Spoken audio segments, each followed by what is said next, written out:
Bismillahirrahmanirrahim. Assalamualaikum warahmatullahi wabarakatuh. Bismillah walhamdulillah wa la ilaha illallah wa allahu akbar la hawla wa la quwata illa billahil aliyyil azim. Ashhadu an la ilaha illallah wahdahu la syarika lah wa ashhadu anna Muhammadan abduhu wa rasuluhu la nabiyya ba'dah. Allahumma salli wa sallim wa barik ala Muhammadin wa ala alihi wa ashabihi ajmain, amma ba'd. Alhamdulillah, bersyukur kita kepada Allah Subhanahu wa ta'ala atas nikmat yang Allah berikan, nikmat berupa kesehatan dan nikmat berupa kesempatan kita di dalam kita melaksanakan ibadah dan ketaatan kepada Allah Subhanahu wa ta'ala. Kemudian tak lupa salawat serta salam kita haturkan kepada junjungan Nabi besar kita Muhammad sallallahu alaihi wasallam, karena kita adalah pengikut baginda Nabi Allah Muhammad sallallahu alaihi wasallam. Bapak Ibu ma'asyiral muslimin yang dimuliakan dan dirahmati Allah Subhanahu wa taala, dalam kesempatan yang baik ini saya ingin menyampaikan sebuah tema tentang muslim kebal fitnah. Nah, ini muslim kebal fitnah. Bapak Ibu yang dimuliakan Allah Subhanahu wa taala, ketika kita menerima sebuah berita yang berkaitan dengan diri kita, entah itu fitnah dan lain sebagainya, paling tidak ada reaksi kita. Kaget kita, wah, apa iya itu? Apa iya orang bicarakan saya itu tentang begitu? Apa iya begitu? Nah, kan. Kaget dahulu. Ada lagi kemudian hadirin mulia, yang kedua dia mengklirkan. Mengklirkan itu sepertinya adalah jangan sembarangan bicara. Kita begitulah. Ini gambar secara verbal. Kira-kira jangan sembarangan bicara tentang saya itu. Ini reaksi kita. Nah, yang lebih ajibnya biasa aja. Ini kan kalangan artis tuh biasanya banyak berita yang berkaitan dengan mereka, kehidupan pribadi mereka dan seterusnya, ya. Itu biasa. Tapi apakah kita sebagai seorang muslim yang meniru ataupun tidak mempunyai keyakinan bahwasanya itu semua bermula dan datangnya dari Allah Subhanahu wa taala? Bapak Ibu yang dimuliakan Allah Subhanahu wa taala, kita tahu tahun 2020 kemarin ada seorang warga Solo yang mengaku menemukan ramuan herbal. Jadi dari olahan 20 jenis empon-empon, tapi belum dilakukan pengujian dan dianggap sebagai terapi untuk COVID-19. Ya. Beritanya tersebar. Kalau makan itu nanti kita terhindar dari COVID-19. Ya baiklah, itu berita. Ya.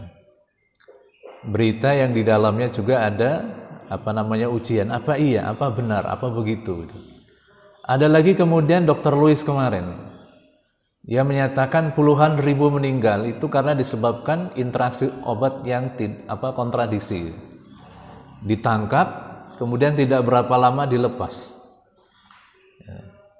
Dilepas itu karena etika kedokteran mungkin ya. Tapi Dr. Louis ini kan bukan muslim kelihatannya. Tapi tidak apalah, kita lihat.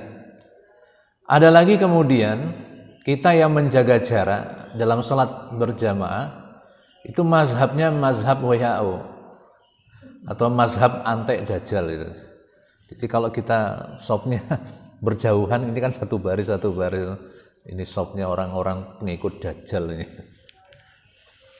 Begitulah orang muslim, hampir setiap hari dan setiap saat selalu saja ditimpa dengan fitnah yang luar biasa. Iya. Bahkan PPKM itu banyak diplesetkan. Pulang pergi ke masjid, pulang pergi ke mall, Pak Presiden kapan mundurnya dan seterusnya itu. Nah, hadirin melihat Allah Subhanahu wa taala, ada lagi kemudian istilah doxing. Doxing itu merupakan upaya membongkar atau menyebarkan informasi pribadi seseorang oleh pihak tidak berwenang dan tanpa seizin pihak yang bersangkutan. Itulah begitu. Jadi kalau kita lihat hadirin melihat Allah Subhanahu wa taala, ada orang atau pejabat yang tidak disukai, maka kemudian dimunculkan informasi-informasi yang berkaitan dengan pribadinya. Informasi baru baiknya, tapi yang banyak itu yang dimunculkan adalah informasi tentang keburukannya, kejelekannya, bahkan aibnya sekalipun. Masya Allah, luar biasa. Nah, bagi yang di fitnah luar biasa begitu, ya, yaitu tadi ada yang kaget, ada yang sibuk, ya. Seperti beberapa waktu yang lalu ketika Ustadz Adi Hidayat difitnah habis-habisan, ya, mengumpulkan dana untuk bantuan Palestina sekitar berapa M itu, tiba-tiba ada orang yang menyatakan jangan-jangan uangnya dipakai gitu. Ada lagi yang lebih parah ini.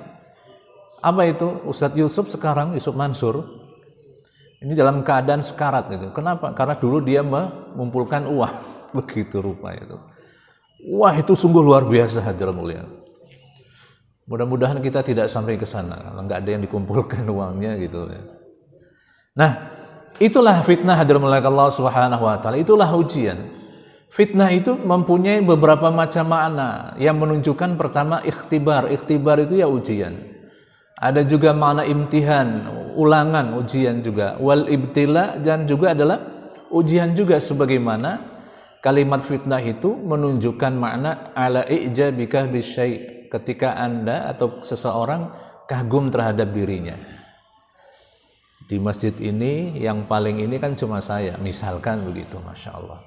Di kampung ini yang paling banyak menyumbang adalah saya, itulah begitu. Itulah fitnah itu luar biasa. Ini kalau nggak ada saya nggak bisa berjalan gitu, Masya Allah, luar biasa itu. Sehingga wahya aidan ta'ani ma yakunu bainan nasi minal ikhtilafi wal iktitali fi talabi dunya awil milk. Dan itu juga yang mengakibatkan banyak yang terjadi di antara manusia, ikhtilaf, perbedaan. Enggak ada dia juga kita bisa jalan. Wal iktital, dan kemudian banyak terjadi pembunuhan. Fi talabi dunya, di dalam meraih kehidupan dunia, awil milk, atau kepemilikan. Misalkan ayahnya adalah seorang pengusaha sukses, punya 3 orang anak laki-laki, yang satu punya karakter begini, yang 2 begini, yang 3 kok pengen menguasai itu semua. Itulah begitu, fitnah itu luar biasa, ujian itu sungguh luar biasa. Ya. Al fitnatu ma yusibul farda awil jama'ata min halak. Fitnah itu adalah sesuatu yang menimpa perorangan atau kelompok. Min halak, akhirnya menyebabkan kebinasaan semuanya. Ya enggak, orang itu semuanya kan binasa. Semuanya menjadi jelek. Gara-gara satu orang semuanya kemudian menjadi begitu rupa. Atau turaji'u fil mustawal imani, atau kembali kepada tahapan yang iman itu tadi. Tahapan imannya bagaimana, kuat apa enggak itu.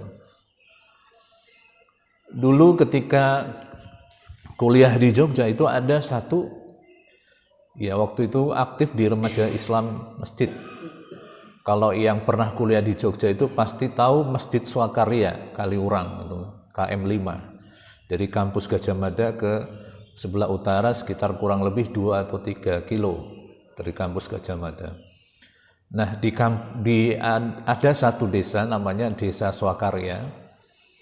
Itu ada sebuah masjid namanya Masjid Taqwa Swakarya. Nah, kebetulan waktu itu kita juga aktif di dalam kajian-kajian itu. Kemudian ada 2 orang ustadz. Ustadz yang satu, ya hampir setiap malam Rabu itu ya ada kan pengajian untuk remaja masjid, tapi isinya adalah mahasiswa semua yang dari luar Jogja. Nah, ada salah seorang ustadz yang kemudian pernah dituduh sebagai orang Syiah. Kenapa? Karena ternyata pemikirannya pronya ke sana waktu itu.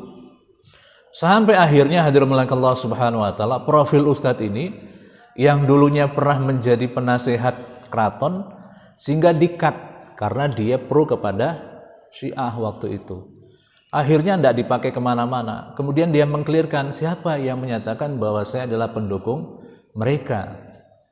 Diklirkan, kemudian tabayun. Setelah selesai tabayun, mulai kemudian dia diterima kembali. Begitu rupa hadirin Allah Subhanahu wa taala. Begitulah fitnah itu sungguh luar biasa. Nah, hadirin Allah Subhanahu wa taala, kalau sudah begitu yang terjadi ya begini nih. Ya. Orang yang paling tercela adalah tukang fitnah. Ini kan fitnah kau bang ya. Ada lagi kemarin beberapa waktu yang lalu salah seorang ustadz yang masuk Islam mu'alaf ini masuk Islam. Fitnah juga difitnah sungguh luar biasa. Tapi begitulah. Nah kemudian apa hubungannya dengan kita? Kita lihat di dalam Quran surat Al-Anfal ayat 25 yang berbunyi, A'udzubillahi minasyaitonirrajim. Bismillahirrahmanirrahim. Wattaqu fitnatan la tusibanna alladziina dzalamu minkum khassah wa'lamu annallaha syadidul iqab. Ini saya buat terjemahan bebasnya. Wattaqu itu artinya bukan bertakwalah, tapi artinya waspadalah kalian wahai orang-orang mukmin akan fitnah atau satu cobaan atau ujian yang akan merata dialami oleh orang yang berbuat buruk dan yang lainnya. Tidak khusus cobaan tersebut mengenai orang yang bermaksiat semata, tidak pula orang yang melakukan dosa tersebut, akan tetapi juga menimpa orang-orang yang soleh bersamaan mereka sekaligus. Bila orang-orang soleh itu sebenarnya mampu mengingkari kezaliman, namun mereka tidak mengingkarinya, dan ketahuilah bahwa sesungguhnya Allah amat dahsyat siksaannya bagi mereka yang melanggar perintah dan larangannya. Nah, hadirin Allah Subhanahu wa taala, ayat ini menjelaskan tentang wahai orang-orang beriman, waspadalah terhadap fitnah. Fitnah itu artinya cobaan, ujian yang tidak hanya menimpa kepada orang yang berlaku zalim secara khusus, tapi berlaku secara umum termasuk kita kalau begitu. Jadi kita ini tidak zona aman. Ya, kalau ada yang merasa tidak diuji oleh Allah Subhanahu wa taala, wah itu hebat itu orang. Semua para nabi dan rasul itu diuji. Nabi Muhammad sallallahu alaihi wasallam diuji.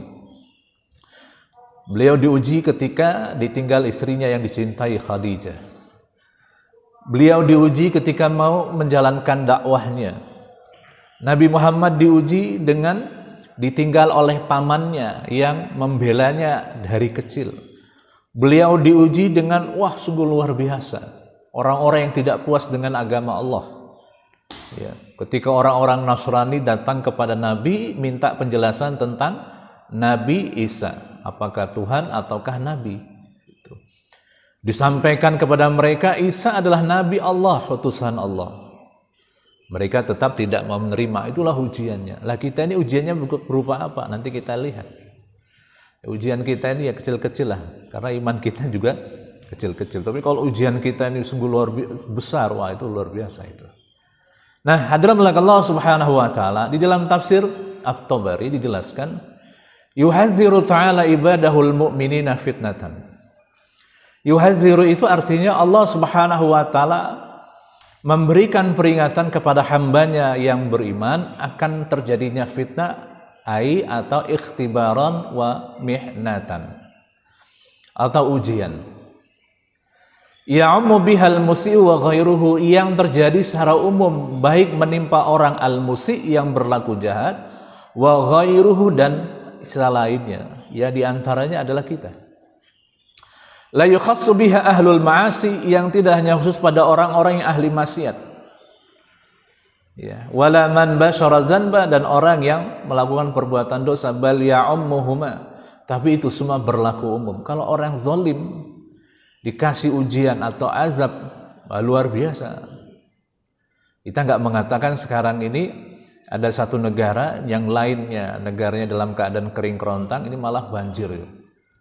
Nah, itu enggak perlu saya sebutkan, pasti tahu semua yang mengamati berita. Itu kok bisa banjir itu. Sementara kan sekarang masuk masa paceklik ya, masa musim panas itu. Jadi kita juga tidak aman gitu.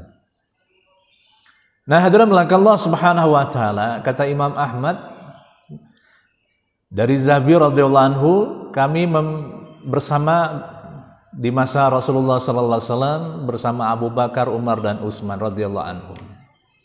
Maka kemudian disampaikanlah kepada kami semua, wattaqu fitnatal la tusibanna alladziina dzalamu minkum khassah. Waspadalah terhadap fitnah yang tidak hanya menimpa orang-orang yang berlaku zalim di antara kamu secara khusus, tapi menimpa kita. Misalkan di kampung kita ini, di pojok kampung itu ada orang yang suka main judi misalkan. Wah, di situ ada orang yang main judi. Wah, sudahlah, biarin, yang penting gak mengganggu kita.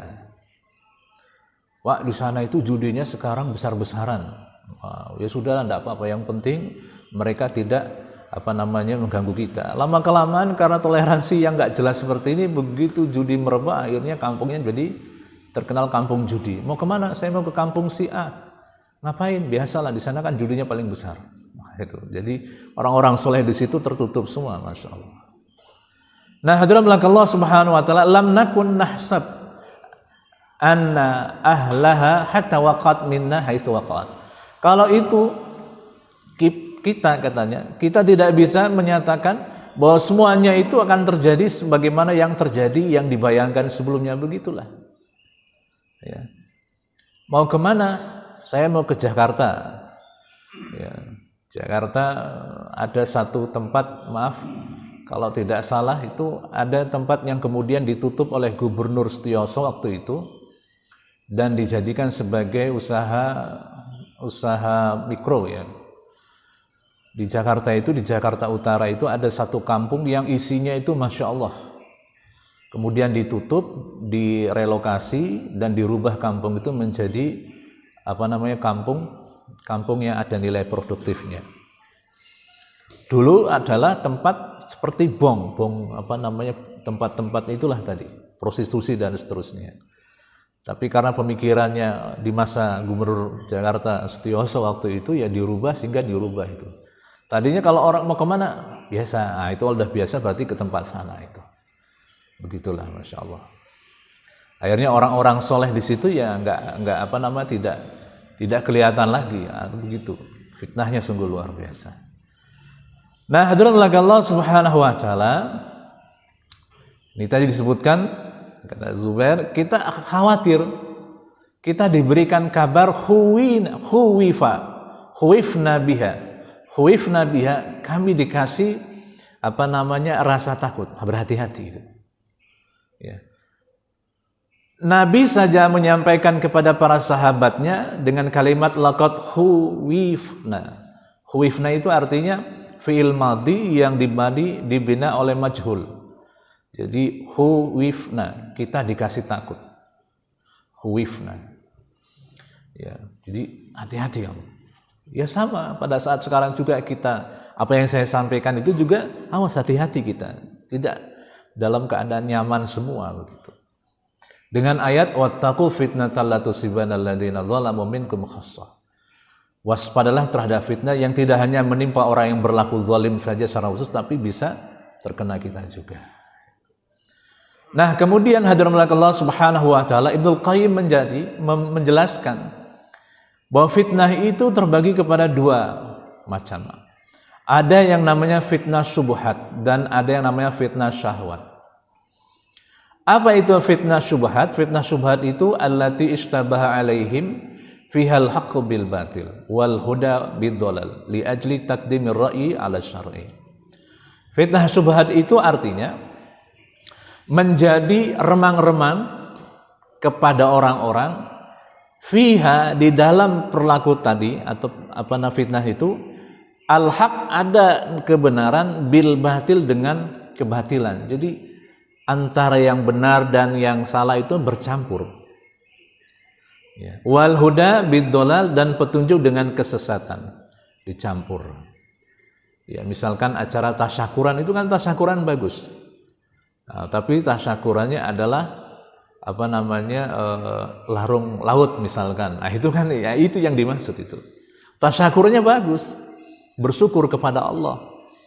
Berdoa kepada Allah, tapi kemudian dibumbui dengan potong leher kerbau, kemudian potong macam-macam, kasih kembang dan seterusnya, dilarungkan ke laut. Nah itu yang batil itu tadi. Namanya fitnah syubhat itu, remang-remang, tapi akhirnya kenapa? Li ajli taqdimir ra'i ala syar'i, karena dia mendahulukan pendapatnya ketimbang syar'anya. Syar'inya, nilai agamanya. Nilai agama itu nanti sekian. Ya. Dulu kan ada penjaga Gunung Merapi itu, siapa namanya? Mbah Marijan gitu ya. Wah itu kan Masya Allah. Ya, wallahu a'lam bishawab. Dia kadang diberitahu katanya mendapat wangsit, ini tidak berapa lama lagi penguasa Gunung Merapi akan marah gitu kan, seterusnya. Ya, dan akhirnya dipercaya, akhirnya jadi maskot itu. Nah, terakhir kemudian akhirnya orangnya meninggal juga itu dalam keadaan itu tadi. Yang lainnya pergi menyelamatkan diri, yang dia tidak, karena ini dia meyakini bahwa ini adalah kemarahan penguasa Gunung Merapi.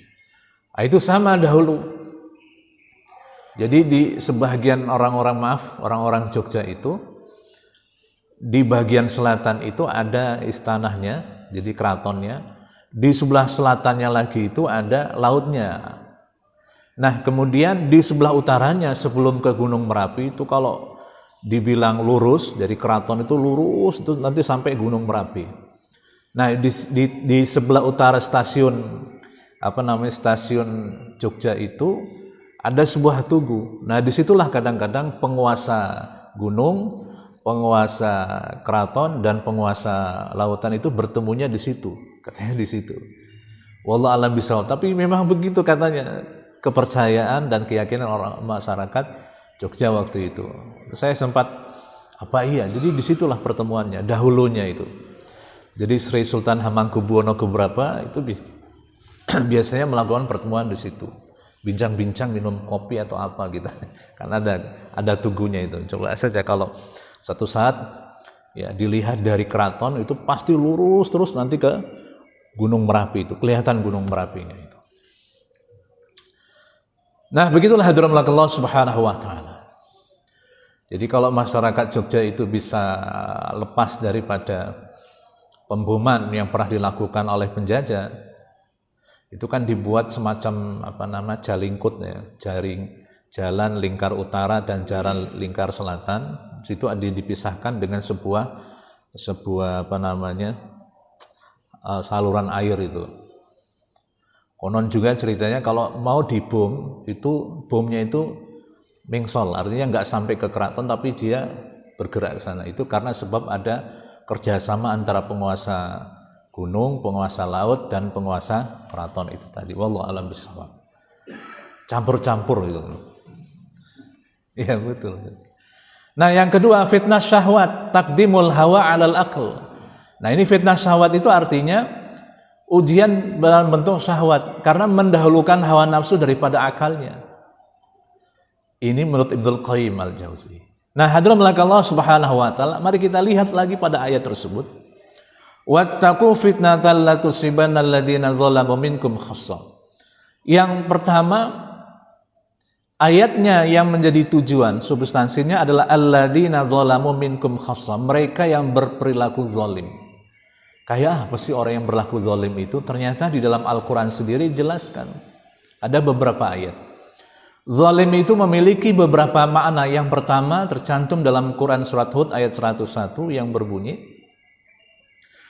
"Wa ma zalamnahum walakin zalamu anfusahum. Fama aghnat anhum alihatuhum allati yad'una min dunillahi min syai'in lamma jaa'a amru rabbik. Wa ma zaduhum ghaira tatbib." Dan kami tidaklah menganiaya mereka, tetapi merekalah yang menganiaya diri mereka sendiri. Karena itu tiadalah bermanfaat sedikit pun kepada mereka sesembahan-sesembahan yang mereka seru selain Allah. Di waktu azab, Tuhanmu datang dan sembahan-sembahan itu tidaklah menambah kepada mereka kecuali kebinasaan belaka. Jadi yang pertama adalah orang zalim, definisinya adalah mereka yang menyembah selain Allah. Mereka yang menyembah selain Allah. Hadirin Allah Subhanahu wa taala. Kalau kita kaji beberapa waktu yang lalu apa yang terjadi di mana Palu ya, Sulawesi itu, yang airnya naik ke atas itu. Konon katanya di sana itu dari beberapa reportase ada satu kampung yang mana kampung itu isinya adalah penjudi semua. Jadi mereka naik haji pun dari hasil judi semua. Wallahu a'lam bishawab. Tapi ada yang mereport seperti itu. Akhirnya mungkin wallahu a'lam bishawab, campur semua antara hak yang batil, maka yang terjadi yaitu tadi ya, dileburkan oleh Allah Subhanahu wa taala. Kenapa? Karena mereka menyembah selain kepada Allah Subhanahu wa taala. Ini zalim makna yang pertama. Jadi zalim itu adalah mereka yang menyembah kepada selain Allah Subhanahu wa taala. Itu termasuk orang zalim itu. Dalam ayat ini, ya ini yang menyampaikan ayat ini yang menjelaskan. Kemudian pula dalam Quran surah Al-Maidah ayat 45. Wa man lam yahkum bima anzalallah faulaika humudz zalimun. Siapa saja yang tidak tunduk kepada syariat Allah, apa yang diturunkan Allah, mereka termasuk orang yang zalim. Yaitu mereka yang tidak tunduk kepada hukum Allah, artinya mereka yang tidak percaya kepada hukum Allah Subhanahu wa taala, itu termasuk orang zalim juga. Atau dia mengatakan syariat Islam itu tidak pas untuk fase sekarang. Syariat Allah itu tidak cocok diberlakukan sekarang. Masya Allah. Menolak begitu saja, itu termasuk orang yang zalim juga. Ya, orang zalim. Jadi tidak tunduk kepada syariat Allah. Udahlah, yang penting kita saja, pokoknya sesuai dengan hukum yang berlaku. Hukum yang berlaku apa? Hukum feodal itu dan sebagainya. Jadi menganggap bahwa hukum Allah itu atau syariat Allah itu tidak pas atau tidak pantas, maka ucapan kalimat itulah termasuk orang yang zalim juga. Lalu kemudian dalam Quran surah Al-Kahfi, wa dakhala jannatahu wa huwa zalimu li nafsihi qala ma adzunnu an tabida hadhihi abada. Dan dia memasuki kebunnya sedang dia zalim terhadap dirinya sendiri. Ia berkata, aku kira kebun ini tidak akan binasa selama-lamanya. Maka yang dimaksud dalam ayat itu adalah mereka adalah orang yang zalim pada saat ia angkuh sombong dengan perbuatan kafirnya. Ini bisa berdiri karena karena pemikiran kita. Kita lihat contohnya adalah ketika si Haman, perdana menterinya Fir'aun itu, yang disuruh oleh Fir'aun, coba kamu buat bangunan, kita temui Tuhannya Musa itu seperti apa. Oke, dibuatlah bangunannya. Sampai akhirnya tinggi, nggak selesai-selesai. Akhirnya Hamannya bilang begini sama Fir'aun, kira-kira begitu. Kita nggak bisa melihat Tuhannya Musa. Kenapa? Karena memang Tuhannya Musa itu nggak ada. Kan sombong mereka. Coba kalau dia bisa kelihatan, kita bisa tunduk kepada Tuhannya Musa gitu. Sementara bangunan yang kita bangun ini sungguh luar biasa. Ya. Jadi bangunan yang pencakar langit begitu kira-kira. Tapi nggak ketemu juga sama Tuhan, berarti Musa itu pembohong gitu. Oh, kalau begitu ya sudah. Musa pembohong. Berarti yang Tuhannya siapa? Ya engkau ya Fir'aun. Engkau adalah Tuhan kita kalau begitu. Wah, ya bangga tambah itu Fir'aun. Kan sombong dia. Itu termasuk orang zalim juga itu. Lalu kemudian hadirlah Allah Subhanahu wa taala dalam Quran surah Al-Anbiya. Falamma ahassu ba'sana idahum minha yarkudun. La tarkudu warji'u ila ma utriftum fihi wa masakinikum la'allakum tas'alun. Orang yang zalim itu di waktu merasakan azab Allah melarikan diri, lalu orang-orang yang beriman mengatakan kepada mereka dengan secara cemooh agar mereka tetap di tempat semula dengan menikmati kelezatan-kelezatan hidup sebagaimana biasa untuk menjawab pertanyaan-pertanyaan yang akan dihadapkan kepada mereka. Ini Masya Allah. Nanti kita nggak bisa membayangkan hadirat Allah Subhanahu Wa Taala.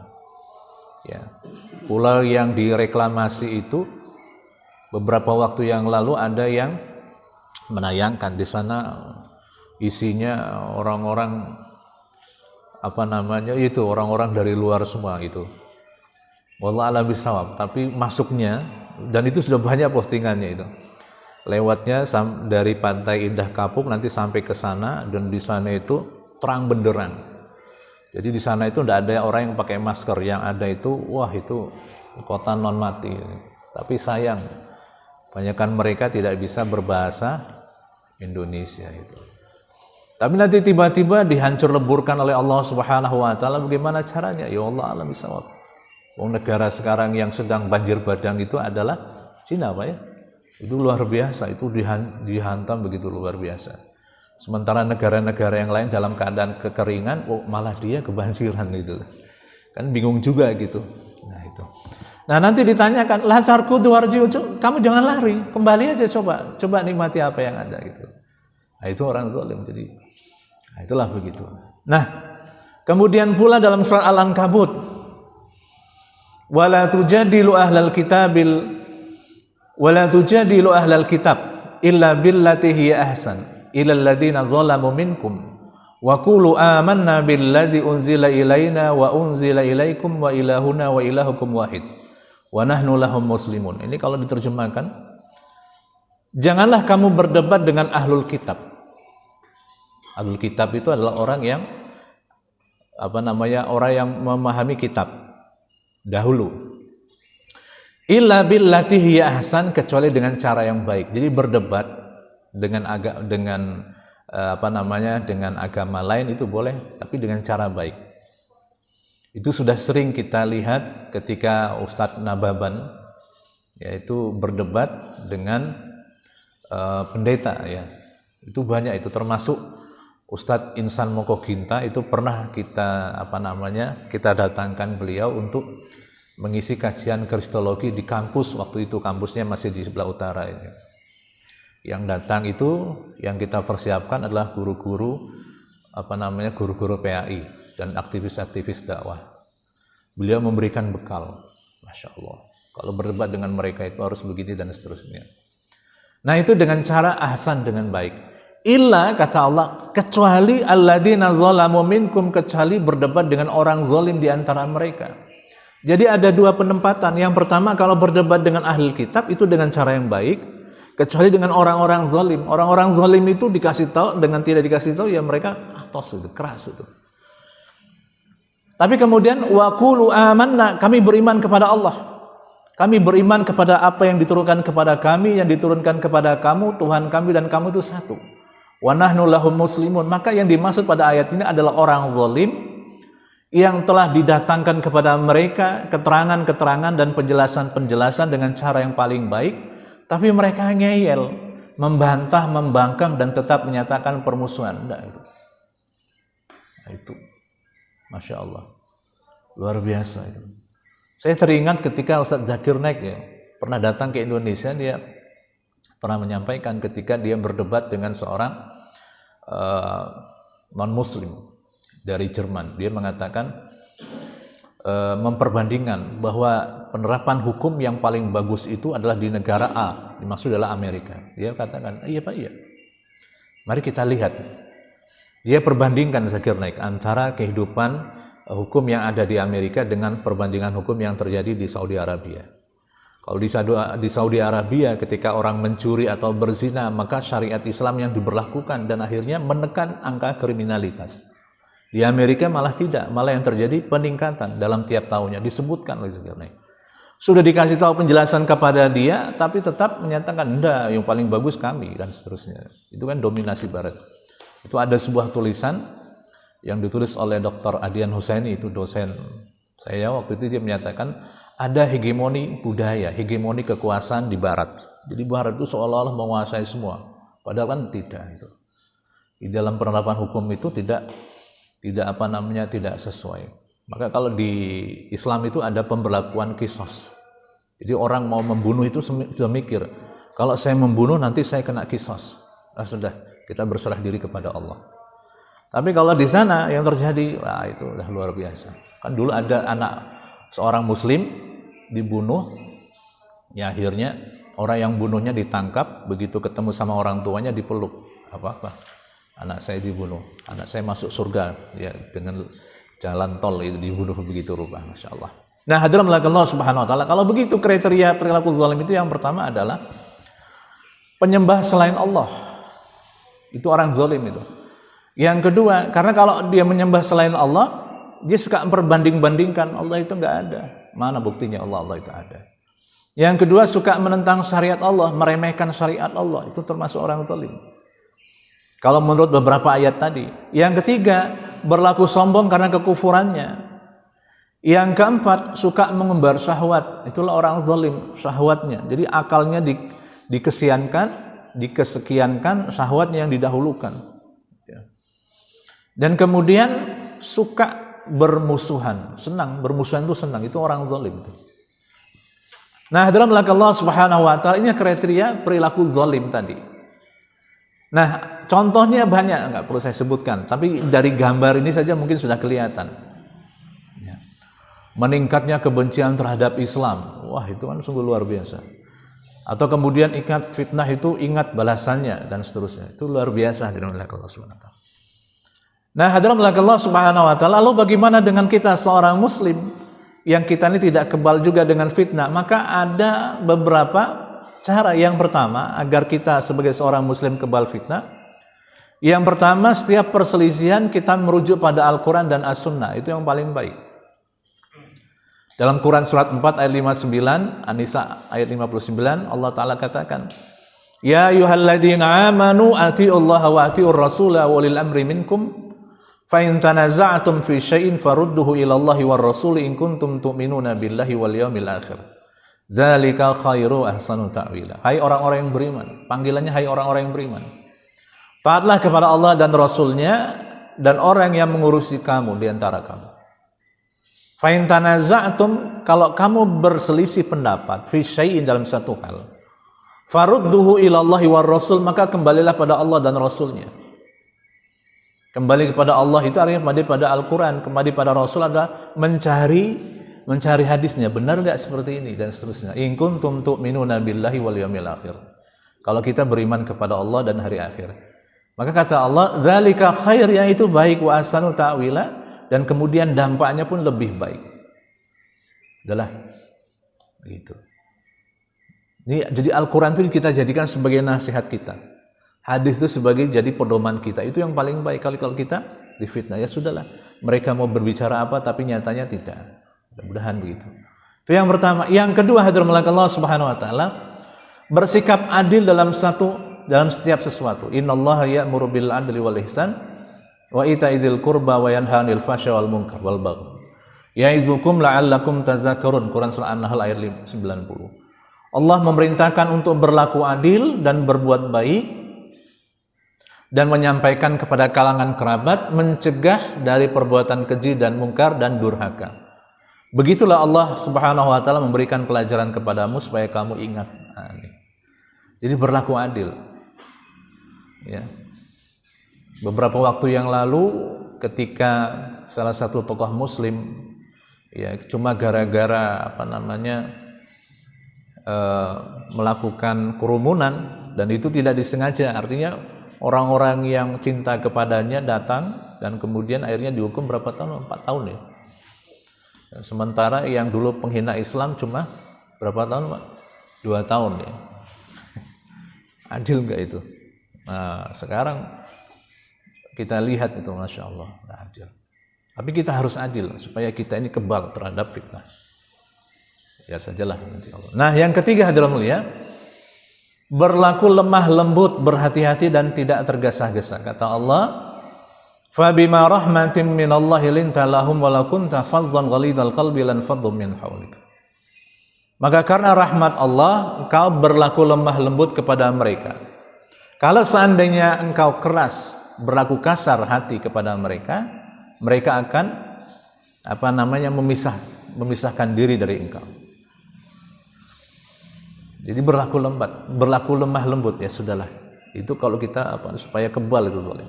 Nah, biar aja lah. Dia sudah minta maaf, ya sudah saya maafkan gitulah. Kata hadis dari Aisyah radhiyallahu anha, "Innallah yuhibbur rifqa fil amri kulli." Allah taala menyukai rifqa, itu artinya pertemanan, fil amri kullihi, dalam segala hal. Jadinya dalam satu jamaah, kalau ada jamaah yang begini, ada orang yang begini dan seterusnya, dimaklumi saja. dalam jamaah masjid atau dalam jamaah apapun itu, komunitas apa dan seterusnya, dia berlaku rifqah, ya, lemah lembut, artinya tidak dijadikan masalah kecuali dalam hal-hal yang prinsip. Nah itu yang ketiga, supaya kita kebal terhadap fitnah. Ya sudahlah, maklumi saja, mungkin dia pemahamannya belum sampai ke sana dan sebagainya, berlaku lemah lembut saja. Nah yang ketiga, yang terakhir, hadirin Allah Subhanahu wa taala, jangan lupa kita perbanyak doa supaya kita ini kebal terhadap fitnah. Yang pertama doanya, Rabbana la taj'alna fitnatan lil qaumidz zalimin wa najjina bi rahmatika minal qaumil kafirin. Dicantum dalam surat Yunus ayat 85-86. Ya Allah, jangan Engkau jadikan kami itu sebagai fitnah bagi orang-orang zalim. Ini kan doa ini.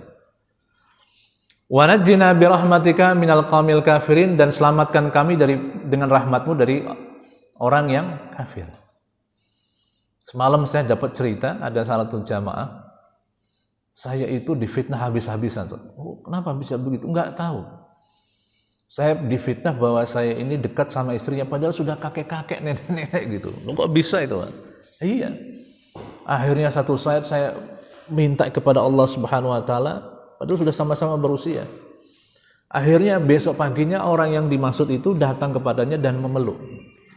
Masya Allah, saya minta maaf. Saya tanya, apa yang terjadi, yang difitnahkan? Kok saya ada main dengan istrinya, padahal sudah sama-sama tua itu, Masya Allah. Rumahnya itu pas di depan rumahnya itu, Masya Allah. Kok saya ada main dengan istrinya, itu menuduh saya itu kan.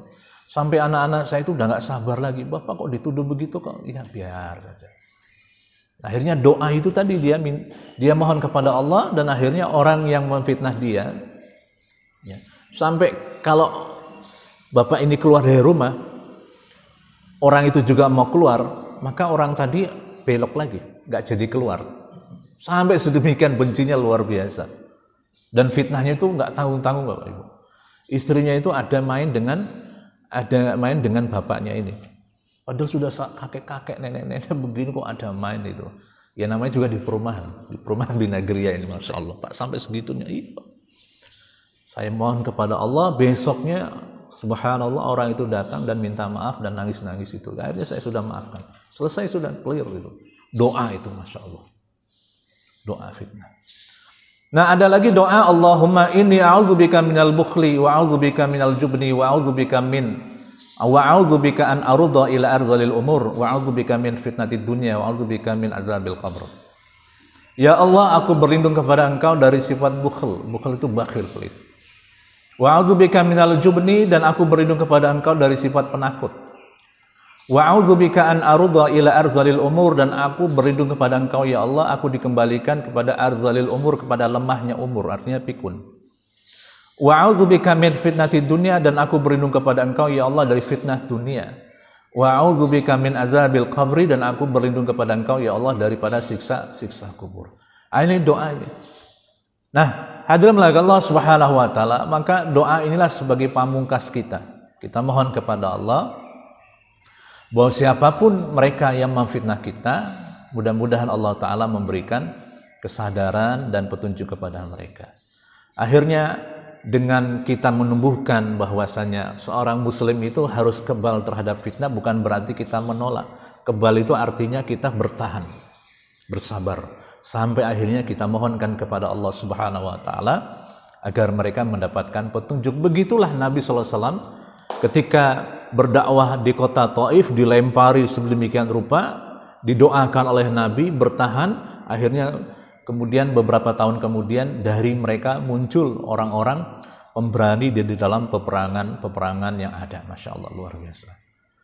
Baik, hadirin Allah Subhanahu wa taala, mudah-mudahan ini memberikan motivasi kepada kita bahwa kita ini harus menumbuhkan kekebalan terhadap fitnah. Bukan kita anti fitnah, tetapi kita bertahan, dan di ujungnya kita selalu berserah diri dan bermohon kepada Allah Subhanahu wa taala. Itu saja yang bisa saya sampaikan. Mohon maaf atas segalanya, dan akhirnya kita tutup kajian kita bersama dengan membaca doa kafaratul majlis. Subhanakallahumma wa bihamdika asyhadu an la ilaha illa anta astaghfiruka wa atubu ilaik. Walafu minkum. Wassalamualaikum warahmatullahi wabarakatuh.